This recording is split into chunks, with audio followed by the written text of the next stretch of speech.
زبان ساده، انباشت یک یا چند ماده بر روی سطح یک زیرلایه را لایه نشانی می‌نامند. این لایه ها می توانند از چند نانومتر تا چند میکرومتر ضخامت داشته باشند. معمولاً لایه با ضخامت کمتر از 100 نانومتر را نانو ساختار و لایه های با ضخامت کمتر از 500 نانومتر را به عنوان لایه نازک می شناسند.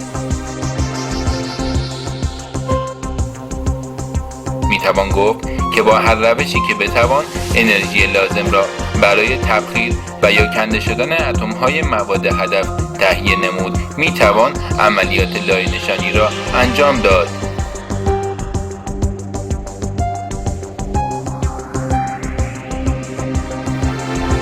این انرژی می تواند از منابع مختلف انرژی مانند جریان الکتریکی، باریکه الکترونی، پلاسما، پرتو لیزر و یا باریکه یونی حاصل شود.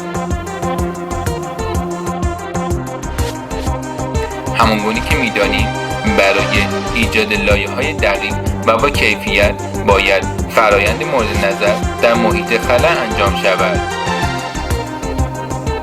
به صورت کلی‌تر می‌توان گفت که افزایش کیفی لایه نشانی عموماً ارتباط نزدیکی با پیشرفت در فناوری‌های مختلفی مانند خلا، کشف الکتریسیته، مغناطیس، مهندسی مواد، شیمی و فیزیک داشته است، چرا که هر یک از این شاخه‌ها در رشد و توسعه سیستم‌های مختلف لایه نشانی نقش بسیار موثری داشته‌اند.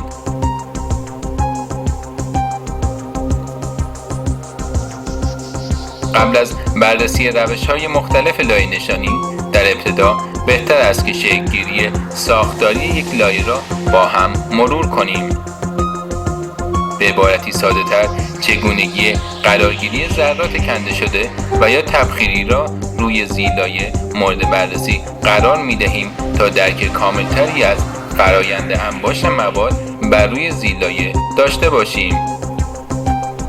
فرض کنید ذرات هدف که به صورت اتمی، مولکولی و یا یونی می باشند به واسطه تبخیر و یا کندوپاش از روی چشمه بلند شده و به سمت زیرلایه در حال حرکت باشند. در ادامه ذرات جذب شده تحت شرایط خاص به هم می پیوندند و تشکیل خوشه می دهند.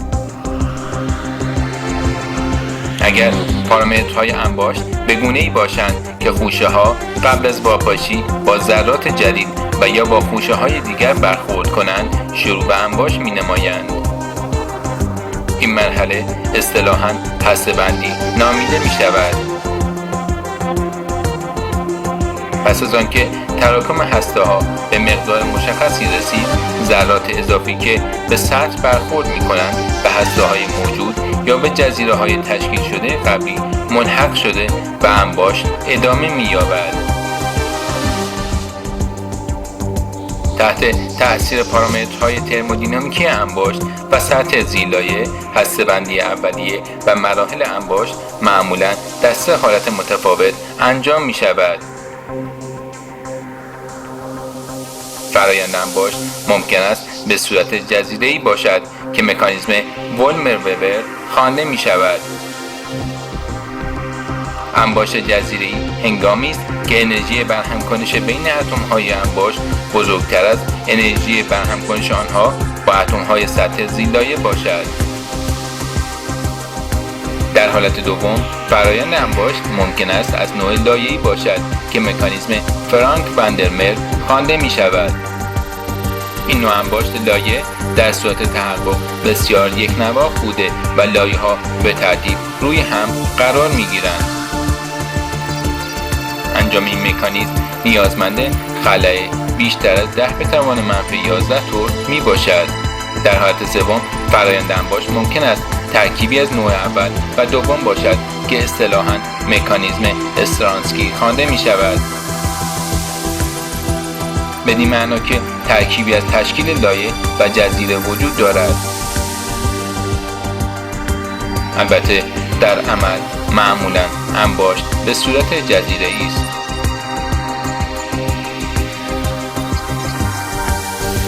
متناسب با دقت و حساسیت مورد نیاز، هزینه، زمان و نوع مواد چشمه از روش‌های مختلف لایه نشانی استفاده می شود.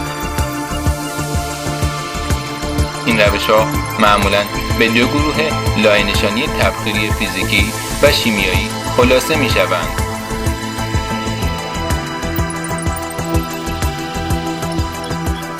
روش‌های لایه نشانی تبخیری فیزیکی یا به اصطلاح روش‌های PVD اصطلاحی کلی برای توصیف فرآیندهای انباشتی است که نیازمند ایجاد بخار ماده از یک چشمه جامد و سپس چگالش این بخار بر روی زیلایه خواهد بود.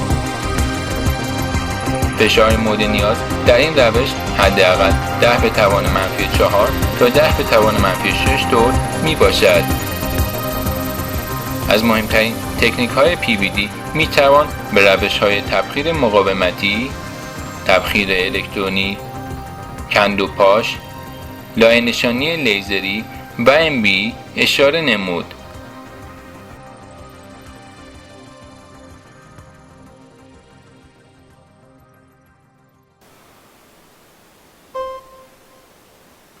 روش تبخیر مقاومتی.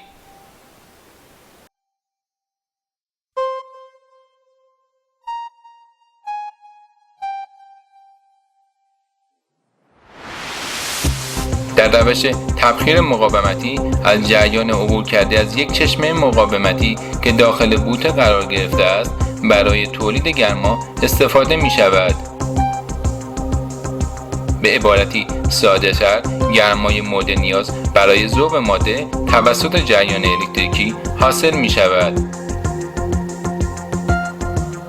اتم های تبخیری تحت شرایط خلا به سمت زیلایه حرکت کرده و روی زیلایه انباش می شوند.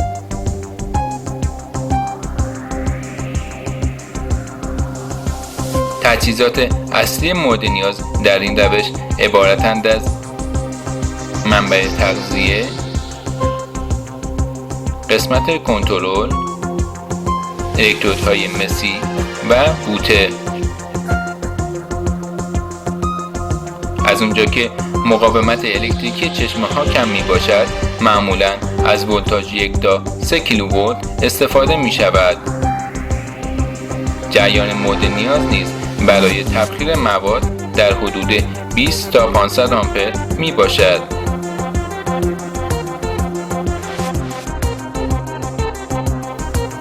برای انتقال جریان از الکترودهای مسی استفاده می شود. بوته های مورد استفاده نیز متناسب با نوع ماده، شکل و حجم تبخیر آن به شکل‌های متنوعی مانند فیلامانی، قایقی و سبدی ساخته می‌شوند. جنس آنها غالباً از فلزات دیرگداز مانند تنگستن، مولیبدن و تانتالیوم است و در صورتی که امکان واکنش با آنها وجود داشته باشد از بوته‌های دی‌الکتریک مانند آلومینا، زیرکونیا و گرافیت استفاده می شود.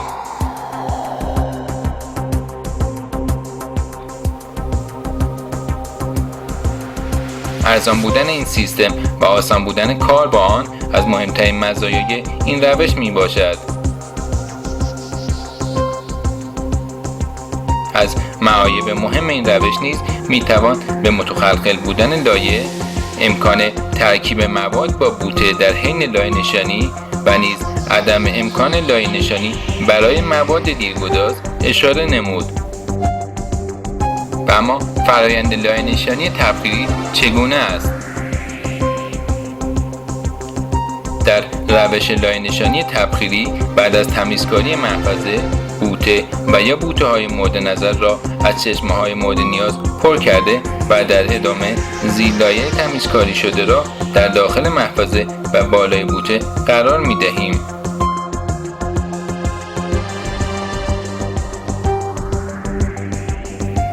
سپس با استفاده از پمپ های خلا محفظه را به اندازه مورد نیاز که معمولاً در محدود 10 به توان منفی 5 جول می باشد تخلیه می کنیم.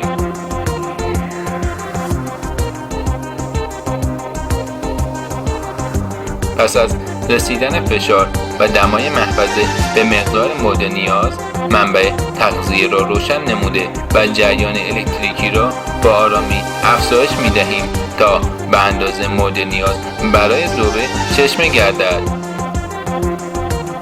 در این حالت شاتر روی چشمه کنار رفته و ذرات تبخیری روی زیلایه قرار می گیرند.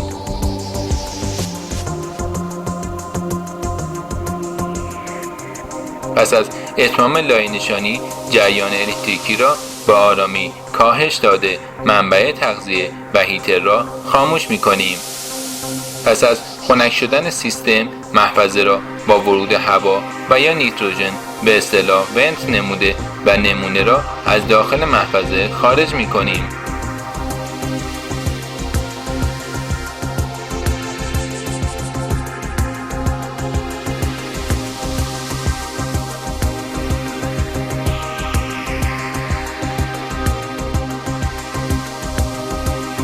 سیستم تفنگ الکترونی.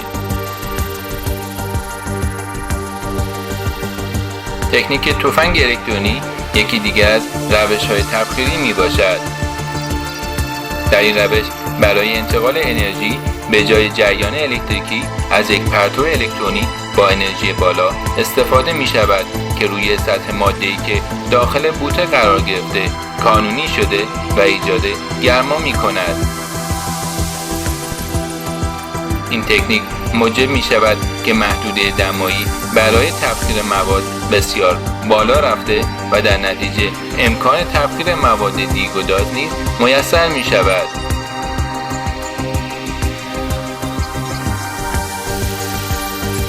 در متداول‌ترین روش از گرمای حاصل از عبور جریان از یک فیلامان سیمی برای گسیل الکترون استفاده می شود. جنس فیلامان معمولاً از تنگستن، گرافیت، آلومینا و مولیبدن است که در اثر گرمای زیاد ذوب یا تبخیر نمی شوند. به طور کلی فرآیند تبخیر و یا تسعید چشمه ها توسط سیستم تفنگ الکترونی کاملا شبیه روش تبخیر مقاومتی می باشد.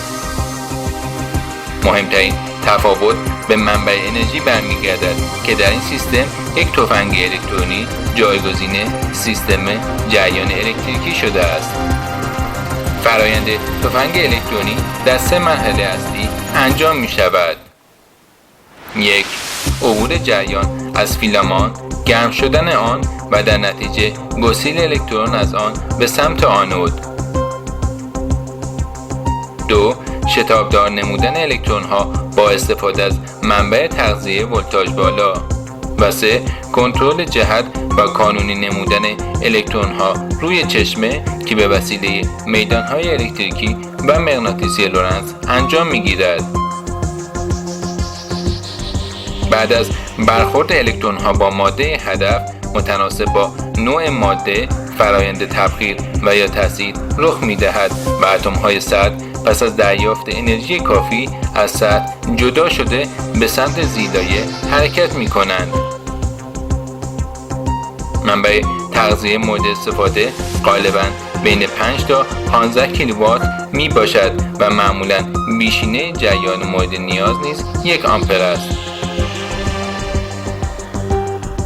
متناسب با نوع کاربرد ممکن است از سیستم های مختلف تفنگ الکترونی استفاده شود، اما همانگونه که مشاهده شد عموماً از سیستمی استفاده می شود که در آن پرتو الکترونی پس از شتابدار شدن مسیر 270 درجه ای را پیموده به بوته برخورد می کند. هرچند در بعضی سیستم ها ممکن است باریکه الکترونی مستقیما و بدون انحراف از سمت فیلامان به چشمه برخورد کند. موجهای تولیدی حاصل از میدانهای الکترومغناطیسی به شکل‌های متفاوتی مانند سینوسی، مثلثی و یا دایره‌ای بوده و جارو شدن سطح ماده توسط الکترون‌ها به وسیله کویل‌های مغناطیسی انجام می‌شود. جنس بوته معمولاً از مس بوده و پوشش آن غالباً گرافیت، مولیبدن و آلومینا است. بوته ها بسته به نوع استفاده و توان منبع تغذیه به شکل‌ها و حجم‌های مختلف ساخته می‌شوند. علاوه بر آن، با توجه به اینکه در بیشتر مواقع بیش از یک چشمه استفاده می شود، معمولاً از سیستم چند بوته‌ای استفاده می شود.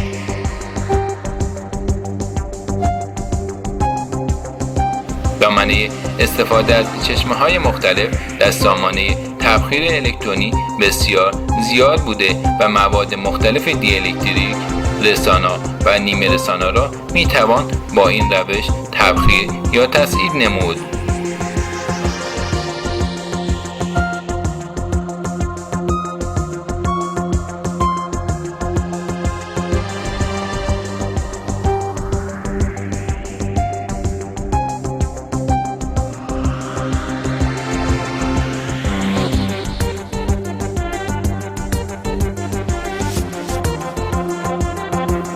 روش اسپاترینگ یا کندوپاش.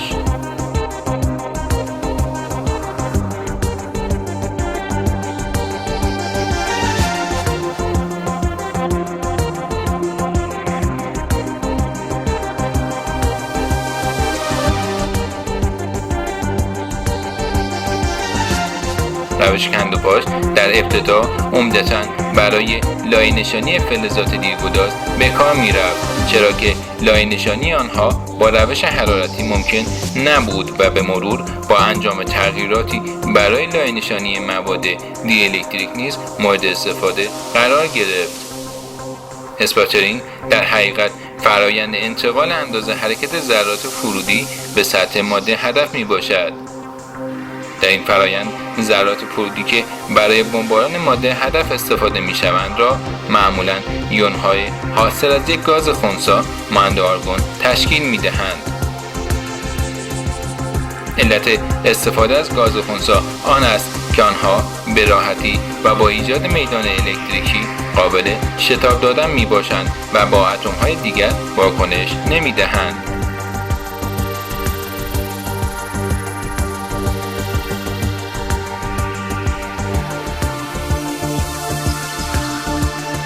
ماده هدف به شکل یک دیسک صاف می باشد که در یک صفحه فلزی که معمولاً از جنس مس بوده و با آب خنک می شود قرار داده می شود.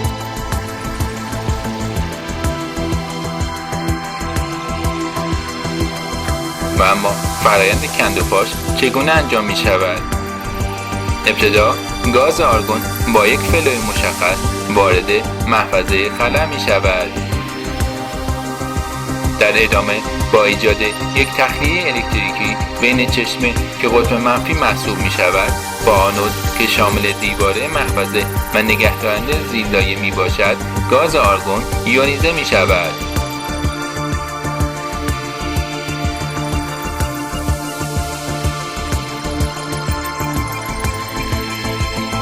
سپس یون‌های آرگون به سمت ماده هدف که در پتانسیل منفی قرار گرفته شتاب می‌گیرند. در این حالت یون‌های فرودی با انرژی کافی موجب کنده شدن اتم‌های سطح می‌شوند.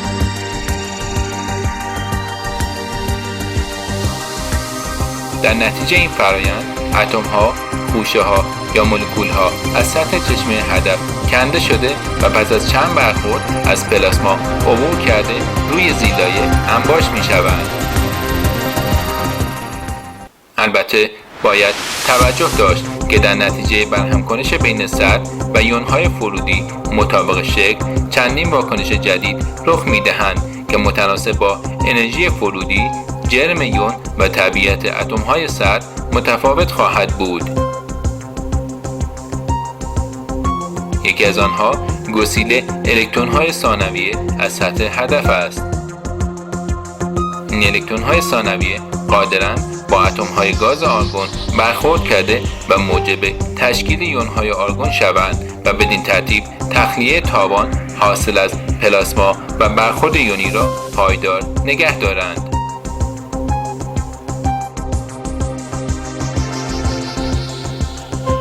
با توجه به ماهیت مواد دی‌الکتریک و عدم امکان لایه نشانی آنها به روش اسپاترینگ DC از روش‌های اسپاترینگ RF و اسپاترینگ واکنشی برای لایه نشانی آنها استفاده می‌شود.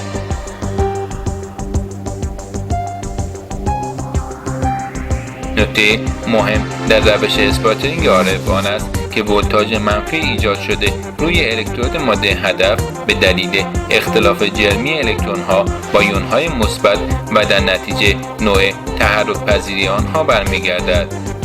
می‌دانیم که شتاب ذره باردار رابطه معکوس با جرم آن دارد و از این رو شتاب حرکت الکترون نسبت به حرکت یون‌ها بیشتر میباشد. نکته مهم و حیاتی در تمایز کاتود و آنود در روش اسپاترینگ RF آن است که مساحت مؤثر الکترود هدف نسبت به الکترود زیلایه که به بدن و در نتیجه به زمین متصل است به مراتب کوچکتر بوده و در نتیجه چگالی الکترون ها در سطح الکترود هدف به مراتب بیشتر از چگالی الکترون ها در روی الکترود زیلایه می باشد که این خود موجب تشکیل بایاس منفی بر روی الکترود هدف و در نتیجه امکان لایه نشانی مواد دی‌الکتریک را فراهم می آورد.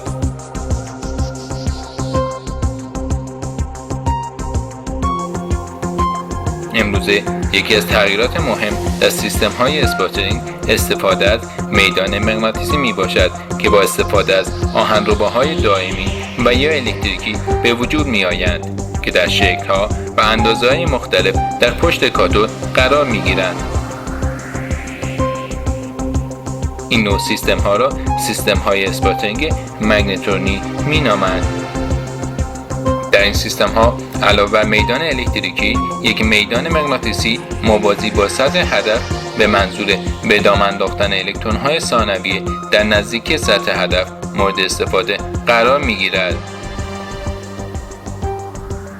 بدین ترتیب طبق قانون لورنس یک الکترون در یک مسیر مارپیچی قرار گرفته می تواند یونیزاسیون های متعددی را در گاز آرگون ایجاد نماید.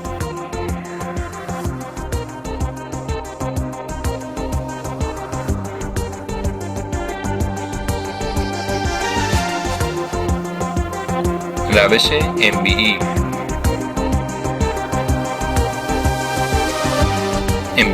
یکی از روش‌های تخصصی است که در آن لایه به شکل تقریباً کریستالی روی زیلایه قرار می‌گیرد.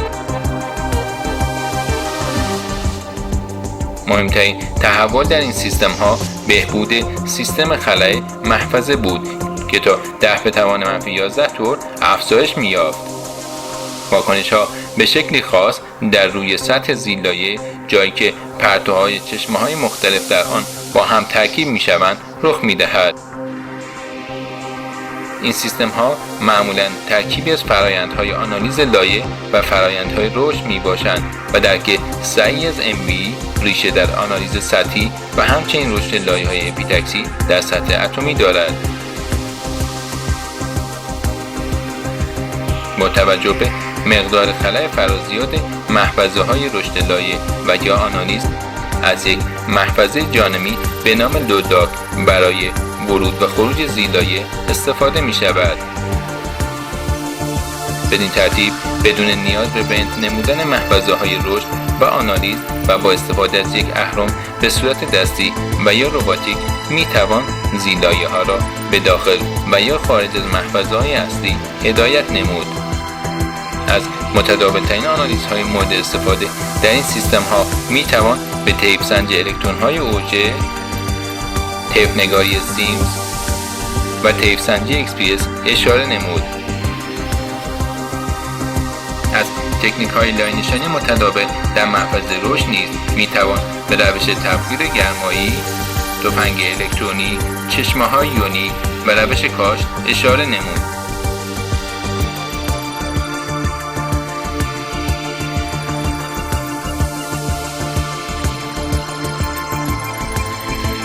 فرآیند کلی رشد در یک سیستم MBE را می توان به شرح ذیل خلاصه نمود. 1. آماده سازی ویپرها که شامل تمیزکاری و گاهن لکه برداری از روی آنهاست. 2. قرار دادن ویپرها در داخل سیستم و تخلیه محفظه های خلا. 3. روشن نمودن هیترها. 4. انجام لایه نشانی مورد نظر. 5. انجام آنالیزهای مختلف روی لایه در حال رشد و یا لایه تشکیل شده.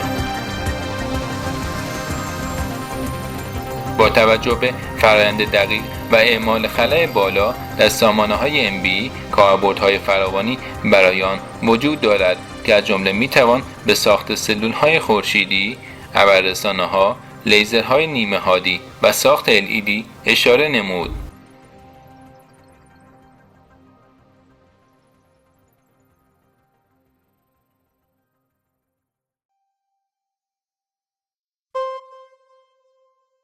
روش تبخیر لیزری.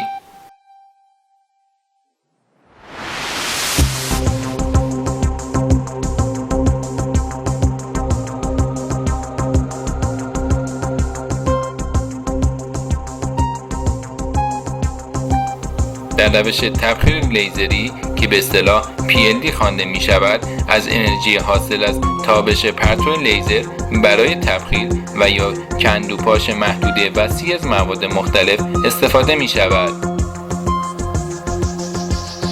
از این روش در اسپکتروسکوپی جرمی، لیتوگرافی ماورای بنفش و تولید اتم‌های آزاد برای اسپکتروسکوپی لیزری نیز استفاده می شود.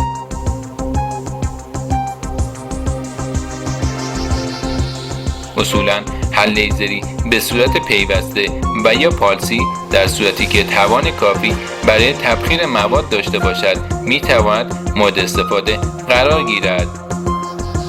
اما برای به دست آوردن لایه بسیار چگال در بسیاری مواقع از پرتوهای پالسی لیزر استفاده می شود.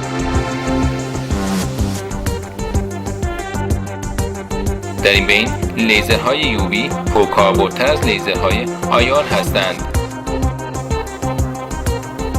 این روش جزء معدود روش‌هایی است که در آن منبع انرژی در بیرون از محفظه خلا که لایه نشانی در آن انجام می شود قرار دارد.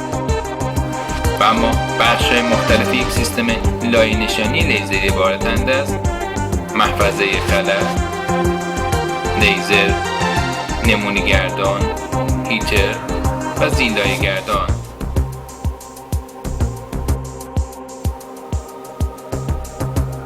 و اما عملیات لایه نشانی لیزری چگونه انجام می شود؟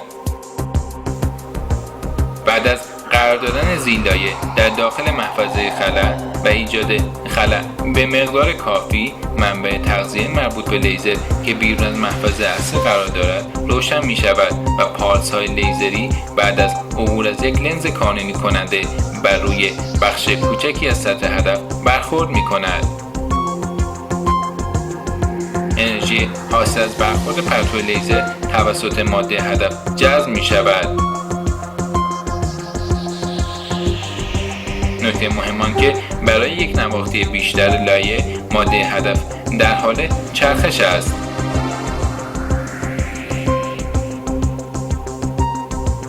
در ادامه با افزایش جریان توان پرتو لیزر متناسب با نوع ماده به مقدار لازم افزایش می‌یابد.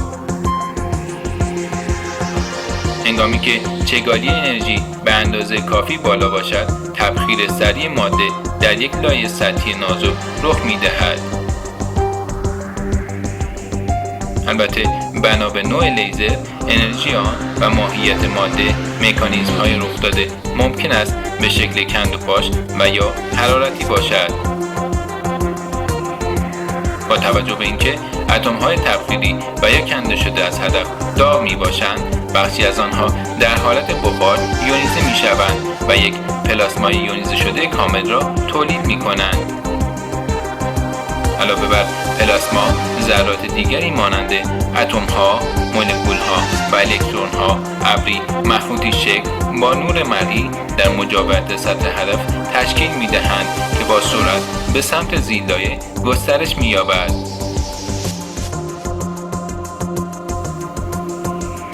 به این ابر مخروطی پلام گفته می‌شود.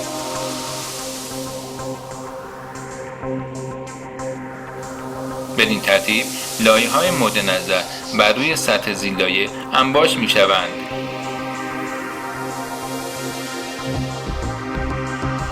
البته در بعضی سیستم‌ها برای افزایش چگالی لایه‌ها و در نتیجه افزایش چسبندگی و استحکام لایه همزمان با لایه نشانی لیزری ذرات گسیلی از سطح هدف که به سمت زیرلایه در حال حرکتند توسط یون‌های دیگر بمباران می‌شوند. بدین ترتیب انرژی ذرات فرودی روی سطح بیشتر می‌شود.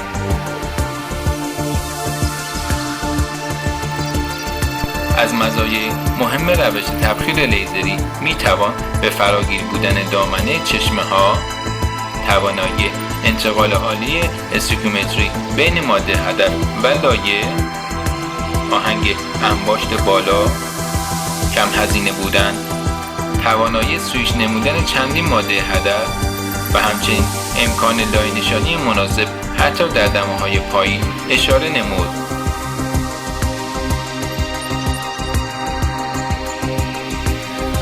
اما باید اذعان نمود که سیستم لایه نشانی لیزری به دلیل معایبی مانند عدم کنترل مناسب ضخامت و یک نواختی لایه، متغیر بودن آهنگ انباشت و عدم امکان پذیری در انتخاب یک لیزر با طول موج تطبیق پذیر با خواص جذب ماده هدف هنوز هم فقط به صورت تحقیقاتی و آزمایشگاهی مورد استفاده قرار می‌گیرد و تا به حال کمتر به شکل تجاری مورد توجه قرار گرفته است.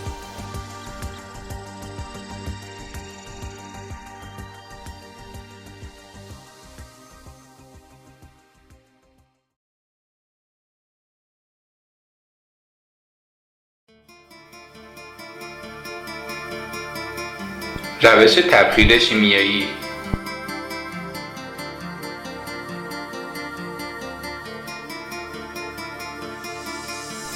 و اما انباشت به روش تبخیر شیمیایی که اصطلاحاً CVD خوانده می شود برای تهیه لایه‌های بسیار خالص به کار می رود و به طور گسترده‌ای در فناوری نیمه رسانه‌ها استفاده می شود.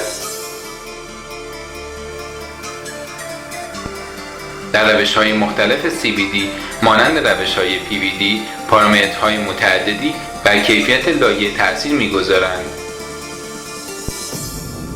از مهمترین آنها می‌توان به مواردی از قبیل دمای زیرلایه، غلظت گازهای واکنش دهنده، فشار و آهنگ جریان گازها اشاره نمود. مهمترین نکته در این روش‌ها واکنش‌های شیمیایی بین گازهای چشمه میباشد که در نتیجه آن لایه جامد مورد نظر روی سطح زیرلایه انباشت می‌شود.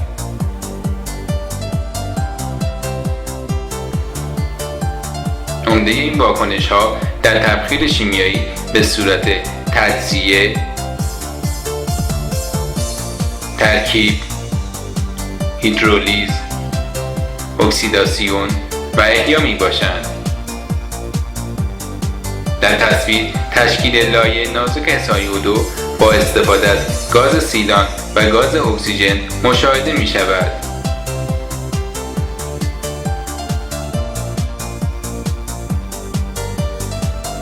سیستم توزیع گاز، راکتور، هیترها، قسمت کنترل و پمپ‌های خلا قسمت‌های اصلی یک سیستم CVD را تشکیل می‌دهند که می‌تواند به صورت افقی و یا عمودی ساخته شود.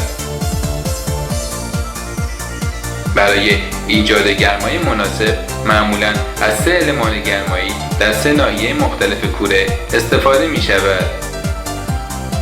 از طرفی دیگر علاوه بر کنترل مقدار فشار محفظه‌ها در نواحی مختلف برای ایجاد دمای یک نواختر دمای این 3 ناحیه نیز باید کنترل گردد. و اما فرآیند لایه نشانی شیمیایی چگونه انجام می شود؟ در ابتدا مانند هر روش دیگر محفظه می باید تمیز گردد. برای انجام این کار در ابتدا با استفاده از جارو برقی مخصوص ذرات باقی مانده از عملیات قبلی را از داخل محفظه خارج نموده و در ادامه با استفاده از پارچه کتان که به الکل آغشته می باشد سطح داخلی محفظه را تمیز می کنند. در ادامه زیر لایه را با آرامی داخل سیستم قرار می دهند. پس از تخلیه محفظه به اندازه مورد نیاز، هیترها روشن شده و گرما به سمت بالا و زیر ویفر هدایت می شود. در ادامه گازها از کپسول‌های خود به سمت قسمت مخلوط کننده رفته و مطابق با آهنگ و فلای مشخص با هم مخلوط شده به داخل محفظه جریان می‌یابند و در ادامه از طریق منفذهای تعبیه شده به سمت زیلایه توزیع می‌شوند.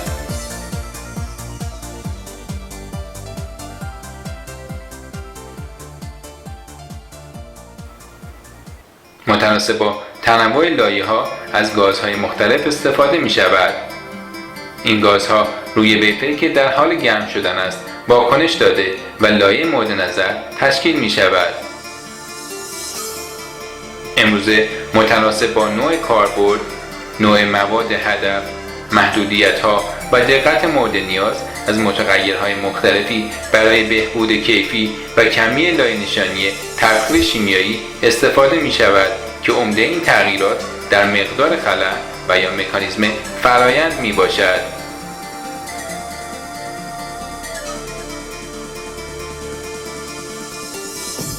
به عنوان مثال تفاوت روش‌های APCVD و LPCVD به میزان خلای محفظه واکنش برمیگردد، در حالی که در سیستم‌های PCVD و MOCVD مکانیزم فرایند دارای تغییرات بیشتری است.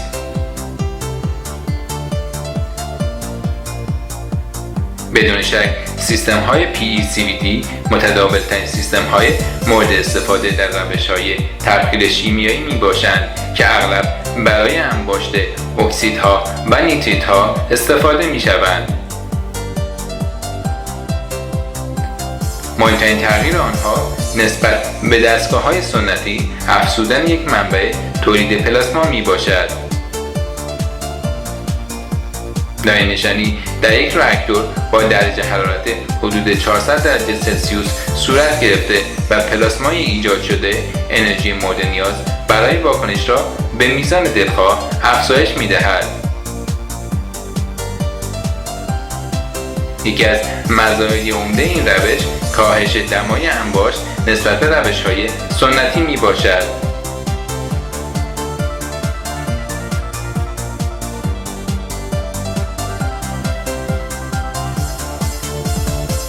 و اما تکنیک گران قیمت MOCVD یکی دیگر از روش‌های تبخیر شیمیایی میباشد که برای استفاده در زمینه اپتوالکترونیک مانند ساخت لیزرهای نیمه رسانا، LED ها و آشکارسازهای نوری به کار برده می شود. می‌دانیم که بخش اصلی ساختار یک لیزر نیمه رسانا را ویفرهایی تشکیل می‌دهند که با روش MOCVD ساخته می‌شوند. نمایی از یک آرایه هترواستراکچر که اساس ساخت این لیزرهای نیمه رسانا میباشد مشاهده می‌شود که در آن لایه‌هایی از گالیوم آرسناید و یا ترکیبات ستایی آن با آلومینیوم روی زیلایه انباشت شده‌اند. در سیستم‌های MOCVD همانگونه که از نام آن پیداست از چشمه ترکیب فلز آلی استفاده می‌شود. این چشمه‌ها به طور کلی به دو صورت ترکیب می‌شوند.